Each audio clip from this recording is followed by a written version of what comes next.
Hello everyone, welcome. Today is a Hedera Hashgraph market update. There is a lot of news I need to get into, and towards the end of the video I'm going to address the title and go into why this is one of the most important bear markets, why maybe it is the most important bear market, approaching regulation, holding on to your HBAR, keep rebuying HBAR and selling your bags at a premium to new investors joining the bull run, the next bull market, which will approach, in my opinion, 2024/2025. But before we go into any of that information, I want to play a little clip here from the House Committee of Agriculture, Congressman Dusty Johnson name-dropping Hedera. I think reasonable people understand that digital assets and the underlying blockchain chains can bring a tremendous amount of opportunity. They can also be filled with a fair amount of hype. And we know that in this marketplace, as in every marketplace, there are fraudsters and hucksters that seek to make money while unfortunately giving the whole industry a bad name. And the hits and misses are well known to all of us. You have hits like Ethereum, Hedera, Filecoin. So Hedera, among Ethereum and others, is a hit. Now, more into the actual hearing, the future of digital assets, identifying the regulatory gaps in spot market regulation. We have, you probably recognize her, Mrs. Nomini Rubin, Chief of Staff and Head of Global Policy. She mentioned what Hedera is, what it provides, why it's more efficient. She also mentioned that Hedera went over 1 billion transactions in March, paid in HBAR. Actually mentioned the token itself, not just Hedera. She mentioned free products, Atmaio, Dovo Marketplace, and everywhere. And lastly, she recommended to Congress that they pass legislation to provide a clear definition between a digital commodity and a digital security. Just the usual stuff. Now, I think this is fantastic that Hedera has been mentioned in a hearing, but in a positive light, where it's been mentioned as a hit. Fantastic. I will leave it down below for you guys to check out. Also, now moving on to a World Economic Forum white paper, April 2023, Blockchain for Scaling Climate Action. Now, every time I mention the World Economic Forum, there's always someone in the comment section not agreeing with it. I said in previous times on the channel, I do not like the World Economic Forum, but I'm not going to let it get in the way of my investment. If I invest $10,000, $1,000, $10,000, $100,000, Hedera, HBAR, it's going to succeed with or without my investment, so we might as well invest and join the ride. Now moving on to page 14, we can see a name drop here.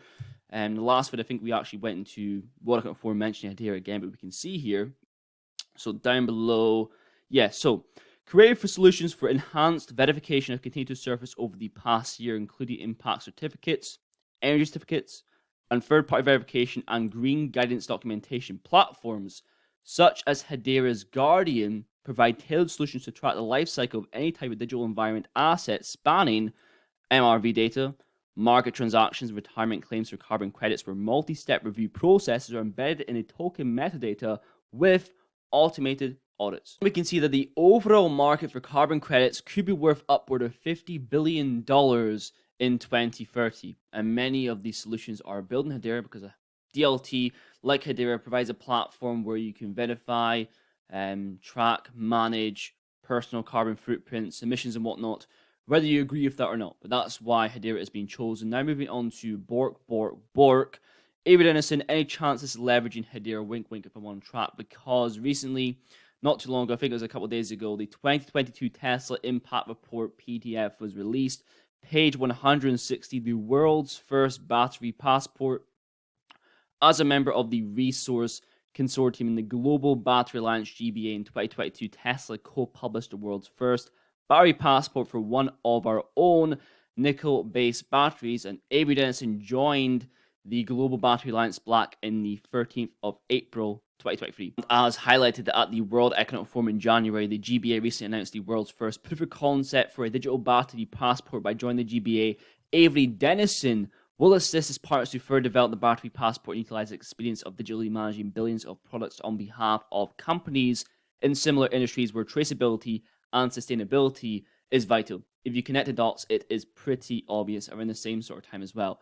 Now moving on to some not good news, I would say. MasterCard unveils standards to verify interactions using blockchain networks. We have, breadcrumbed whether MasterCard could be a next governing council member and its involvement with Hedera Hashgraph. We went into a recent video for Hedera, who's the next company joining, and we suspected that MasterCard could be in the future, especially the way that it pivots when we talk about energy consumption comparing to other blockchains or networks. We always compare to Visa. Hedera is faster than Visa, but never MasterCard. Why is that? And further down, we can see here that the firm is teamed up with Lydium, Bitsumbi, Mercado Bitcoin, and Uphold, and to enhance verification NFTs, ticketing enterprise, and other payment solutions, MasterCard is partnered with Atdo Labs, Avo Labs, Polygon, and the Solano Foundation. And I personally would not completely write it off. Let me know your opinions down below, but I definitely was expecting to see Hedera's name mentioned there. Or do you think there's another reason for it not being mentioned? Now, moving towards the final part of the video, be sure to check me out on TikTok. I'm uploading regularly again. I took a little bit of a break from TikTok. And one of the videos that I made on my shorts as well was 2021 bull market versus 2023 bear, and how important it is to be buying crypto, right? Is this the most important bear market in history? We went through more negative catalytic events like UST with Luna, Celsius, FTX, and now we're finding ground in the bear market. And HBAR in specifics is quite a rare occurrence, right? We only see this with XRP and a few other cryptocurrencies where the lows of this bear market are very similar to the previous lows of the previous bear market, right? Not as low as 1 cent or 2 cent, but still those lows. Compared to QT, for example, the lows of this bear market are nowhere near the lows of the single-digit prices of QT. Depending on the type of investor you are, that could either be more or less desirable to you. And when I look at Hedera, we're having record high TPS, right? We're having more and more projects migrate from Ethereum and just choose to build on Hedera firsthand, right? The ecosystem is larger than it's ever been.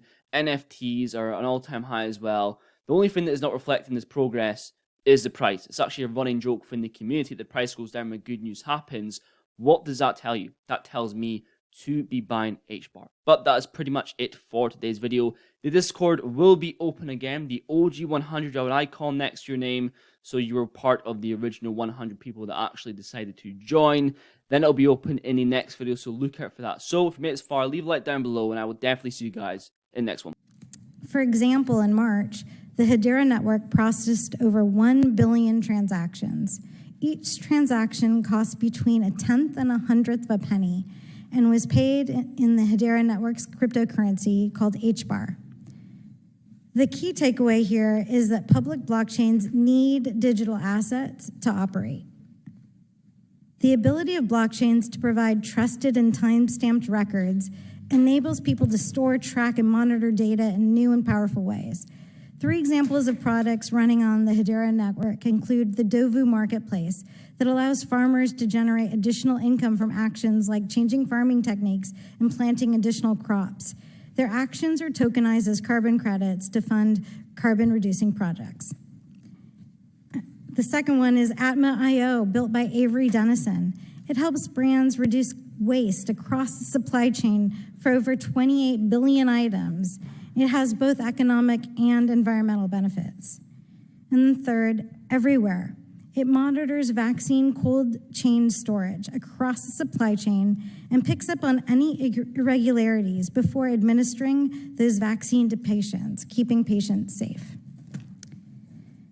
U.S. network and market infrastructure providers need a complete roadmap towards compliance.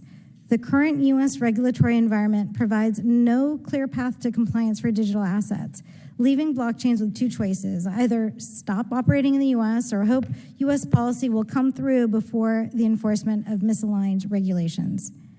To protect consumers, enable innovation, and promote competition, we recommend Congress pass legislation creating an activities-based framework to regulate digital assets based on the nature of the transaction. First, Congress should provide a definition of and delineation between digital commodity and digital security, or state when a digital asset is neither.